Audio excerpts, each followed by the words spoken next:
ನೀವು ಹೇಳಿದ ನಿಜ ಆಯಿತು. ಆ ದೇವಸ್ಥಾನ ಕಾಂಪೌಂಡ್ ಬಿದ್ದಿದ್ದು ಆಕಸ್ಮಿಕ ಅಲ್ಲ, ಅದೊಂದು ಸಂಚು.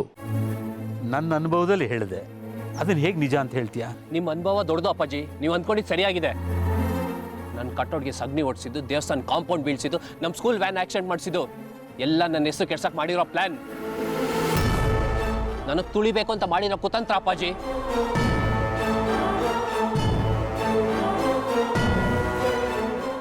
ಎತ್ತರದಲ್ಲಿ ಬೆಳೀತಿರೋ ವ್ಯಕ್ತಿಗಳನ್ನು ತುಳಿಬೇಕು ಅಂತ 100 ಜನ ಕಾಯ್ತಿರ್ತಾರೆ.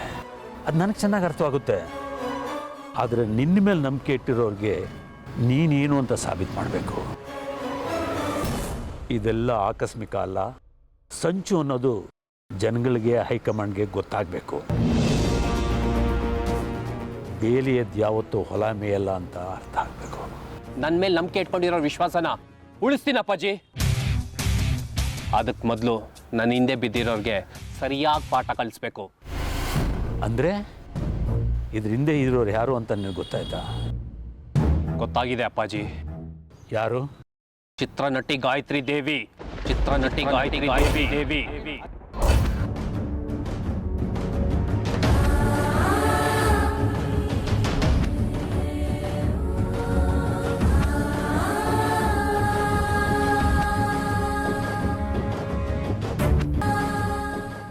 ಅವಳೇ ಮಾಡಿಸಿರೋದು ಅಂತ ಹೇಗೆ ಗೊತ್ತಾಯ್ತು?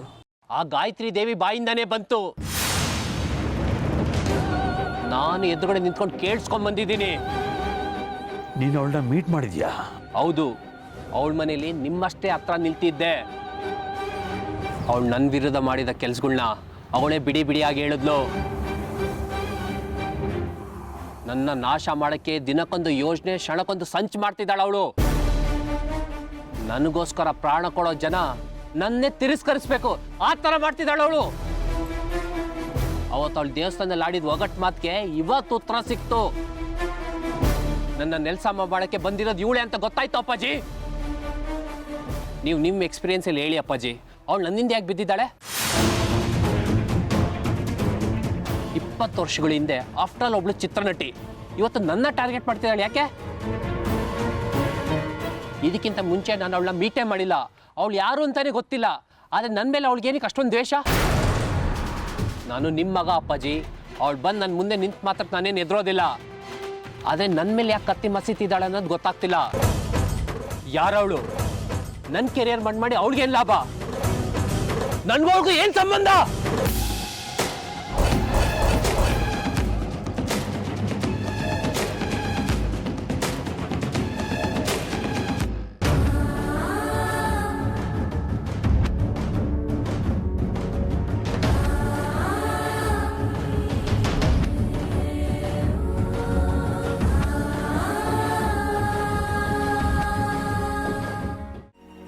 ಓ, ಆ ಬಿಂದ್ಗೆ ಹುಡುಗಿ. ಹೌದು, ಆ ಮಗು ಕಳ್ಕೊಂಡಿರೋ ತಂದೆ ತಾಯಿ ಮನಸ್ಸನ್ನ ಬದಲಾಯಿಸಿದಾಳೆ ಅವಳು. ಈ ವಿಷಯದಲ್ಲಿ ಸಾಹೇಬ್ರು ತಪ್ಪೇನಿಲ್ಲ ಅಂತ ತಿಳಿಸಿ ಹೇಳಿದಾಳೆ. ಆ ತಂದೆ ತಾಯಿ ಇಬ್ಬರು ಮನೆಗೆ ಬಂದಿದ್ರು. ಮಾಡಿದ್ದು ತಪ್ಪಾಯ್ತು ಅಂತ ಕಾಲು ಹಿಡಿದು ಕ್ಷಮೆ ಕೇಳಿದ್ರು. It's too late but good. ಅವಳ ಬಗ್ಗೆ ಅವರಿಬ್ಬರು ತುಂಬ ಮಾತಾಡ್ತಿದ್ರು. ಅವಳ ಗುಣ, ಅವಳ ಸ್ವಭಾವ ತುಂಬ ಇಷ್ಟ ಆಯ್ತಂತೆ. ಅಷ್ಟು ಜನದ ಮಧ್ಯೆ ಅವಳು ನನ್ನ ಪರವಾಗಿ ಮಾತಾಡಿದಾಳೆ ಅಂದರೆ ತುಂಬ ಖುಷಿ ಆಗ್ತಾ ಇದೆ. ನನ್ನ ಒಳ್ಳೆತನ ಗುರುತಿಸಿದ್ದಕ್ಕೆ ಅವಳಿಗೆ ಏನಾದ್ರು ಗಿಫ್ಟ್ ಕೊಡಬೇಕು.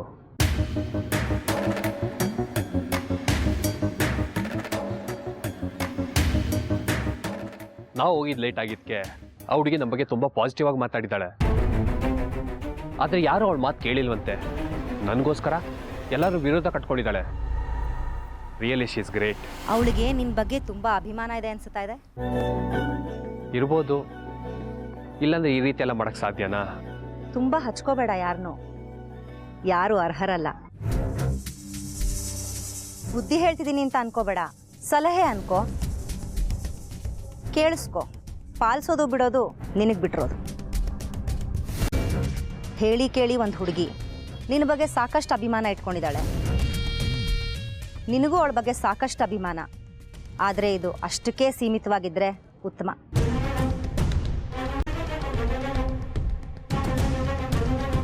ಹೆಣ್ಣಿನ ಮೋಹಕ್ಕೆ ಸಿಲುಕದೇ ಇರೋ ಗಂಡಸರೇ ಇಲ್ಲ ಈ ಜಗತ್ತಿನಲ್ಲಿ. ಆದರೆ ನೀನೊಬ್ಬ ಅವರೆಲ್ಲರಿಗಿಂತ ಬೇರೆ ಅಂತ ನಂಬಿದ್ದೀನಿ. ಆ ನಂಬಿಕೆನ ಹುಸಿ ಮಾಡಬೇಡ. ಅಷ್ಟೊಂದು ಲೆಕ್ಕಾಚಾರ ಬೇಡ ಅನ್ಸತ್ತೆ ಬದುಕಿಗೆ. ಎಡವಿದ ಮೇಲೆ ಗಾಯ ಕುಪ್ಪ ಹಚ್ಚೋಕಷ್ಟೇ ಇರೋದು ನಮ್ಗೆ ಅವಕಾಶ. ಬದಲಿಗೆ ಗಾಯ ಆಗದೆ ಇರೋ ಹಾಗೆ ನೋಡ್ಕೊಳ್ಳೋದು ಉತ್ತಮ. ಸಲಹೆ ಸೂಚನೆಗೆ ತುಂಬ ಥ್ಯಾಂಕ್ಸ್. ತುಂಬ ವಯಸ್ಸಾಗಿದೆ ಅನ್ಸತ್ತೆ ನಿನಗೆ. ಅಜ್ಜಿ ಥರ ಮಾತಾಡ್ತಿದ್ಯಾ? ಅನುಭವದ ಪಾಠ ಹೇಳ್ತಾ ಇದ್ದೀನಿ, ಕೇಳಿಸ್ಕೊಳ್ಳೋದು ನಿನ್ನ ಆಯ್ಕೆ. ಕೇಳಿಸ್ತಿಲ್ಲ ನನಗೆ.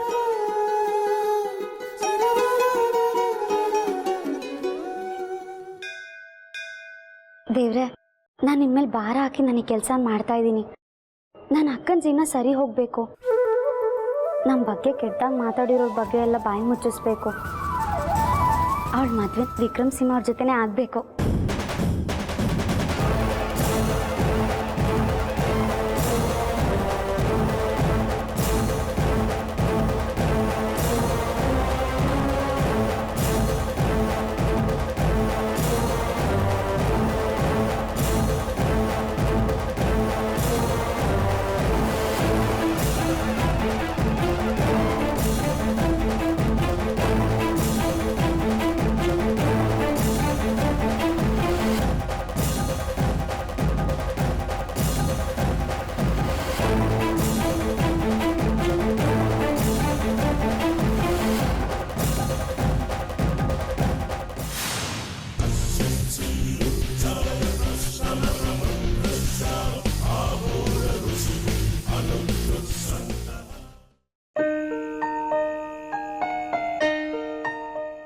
ಹಾಯ್ ಹಂಸಿನಿ.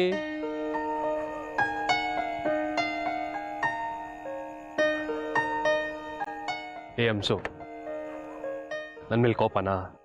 ಜಾಗ ಬಿಡೋ, ನಿನ್ ಜೊತೆ ಮಾತಾಡೋಕೆ ಇಷ್ಟ ಇಲ್ಲ. ಯಾಕೆ ಮಾತಾಡಲ್ಲ ಮೇಡಮ್ನವರು? ನೋಡು ಎಷ್ಟು ಜೋರಾಗಿ ಹೊಡೆದಿದ್ಯಾ, ಇನ್ನೂ ನೋವಾಗ್ತಿದೆ ನನಗೆ. ಹೌದಾ? ಎಲ್ಲಿ ತೋರ್ಸು, ಎಷ್ಟು ಜೋರಾಗಿ ಏಟ್ ಬಿತ್ತು ನೋಡೋಣ. ನಿನ್ಗೆ ತಮಾಷೆ, ನೋವು ತಿಂದಿರೋದು ನಾನು. ಮತ್ತೆ ನೀನು ಮಾಡಿ ಸರಿನಾ? ಹೇಳ್ದೆ ಕೇಳ್ದೆ ಫಿಲಮ್ಗೆ ಹೋಗಿದ್ಯಾ. ನಾವೆಲ್ಲ ಇಲ್ಲಿ ಎಷ್ಟು ಟೆನ್ಷನ್ ಆಗಿದ್ವಿ ಗೊತ್ತಾ? ಅದನ್ನ ಕೂಲಾಗಿ ಹೇಳ್ಬೋದಿತ್ತು ತಾನೇ. ಹೇಳ್ಬೋದಿತ್ತು ಇನ್ನೊಂದ್ಸಲಿ ಮಾಡಬೇಡ ಅಂತ, ಅದಕ್ಕೆ ಇಷ್ಟು ಜೋರಾಗಿ ಹೊಡಿಯೋದಾ? ತುಂಬ ಏಟ್ ಬಿತ್ತಾ? I am sorry. ಸಾರಿ ಕೇಳಿದ್ಮೇಲೆ ಯಾಕೆ ಅವಾಯ್ಡ್ ಮಾಡೋದು? ಪರವಾಗಿಲ್ಲ ಬಿಡು, ನೀನ್ ತಾನೇ ಹೊಡೆದಿದ್ದು. ಅಬ್ಬಾ, ಹುಡುಗರು ಸಾರಿ ಕೇಳೋ ತನಕ ಹುಡುಗಿರ ಮೇಲೆ ಕೋಪ ಹೋಗೋದೇ ಇಲ್ಲ ಅಲ್ವಾ? ಹೌದು, ಮತ್ತೆ ನಾವು ಇಷ್ಟಪಟ್ಟಿದ್ದ ಹುಡುಗ ತಪ್ಪು ಮಾಡಿದಾಗ ಸಾರಿ ಕೇಳ್ಬೇಕಂತ ಎಲ್ಲ ಹುಡುಗಿರು ಆಸೆ ಪಡ್ತಾರೆ, ಅದು ಸಹಜ. ಏನಿದೆ ಹುಸಿ ಕೋಪದಲ್ಲಿ? ಎಲ್ಲ ಇದೆ ನಿಮ್ಮ ಸಾರಿಲಿ, ನೀವು ಮಾಡೋ ಸಮಾಧಾನದಲ್ಲಿ. ಹಂಸಿನಿ, ಹುಡುಗಿರಿಗೆ ಭಯ ನಾಚಿಕೆ ತುಂಬ ಇರುತ್ತಾ? ಹೌದು ಇರತ್ತೆ, ಆದ್ರೆ ನಿನ್ ಕಂಡ್ರೆ ನಂಗೆ ನಾಚಿಕೆನೂ ಇಲ್ಲ, ಭಯನೂ ಇಲ್ಲ. ಅದು ಗೊತ್ತಿದೆ, ನಾನು ಸುಮ್ಮನೆ ಜನರಲ್ಲ ಕೇಳಿದೆ. ನಾನು ನಿನ್ಗೆ ಭಯ ಪಡ್ಕೊಂಡು ನಾಚಿಕೆಯಿಂದ ನುಲಿಬೇಕಾ ಹೇಳು? ನಿನಗಿಷ್ಟ ಅಂದ್ರೆ ನಾನು ಹಾಗೆ ನಡ್ಕೋತೀನಿ. ಅಯ್ಯೋ ಬೇಡ, ನೀನು ಈಗಿದ್ರೆ ಚಂದ. ತುಂಬ ನಲಿದ್ರೆ ಸೊಂಟ ನೋವು ಬರುತ್ತೆ. ಹೇಯ್ ಹೋಗೋ. ಹೋಗ್ಲಾ? ಹೋಗ್ಬಿಡ್ತೀನಿ, ಹೋಗ್ತೀನಿ, ಬಾಯ್.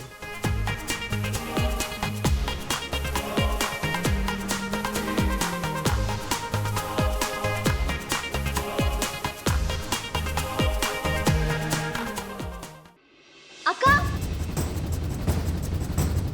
ಲೇ ಅಕ್ಕ, ಮೊಬೈಲ್ ತಗೊಳ್ಳೆ. ಯಾಕೆ? ತಗೊಳ್ಳೆ ಹೇಳ್ತೀನಿ.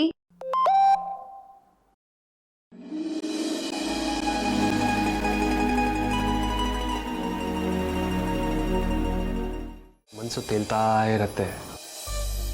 ಒಳ್ಳೊಳ್ಳೆ ಸಾಂಗ್ ಕೇಳಬೇಕು ಅನ್ಸುತ್ತೆ, ಒಂದು ಲಾಂಗ್ ಡ್ರೈವ್ ಹೋಗ್ಬೇಕು ಅನ್ಸುತ್ತೆ.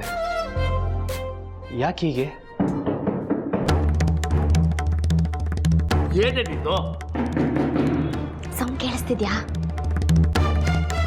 ಹಲೋ ಮಾವ.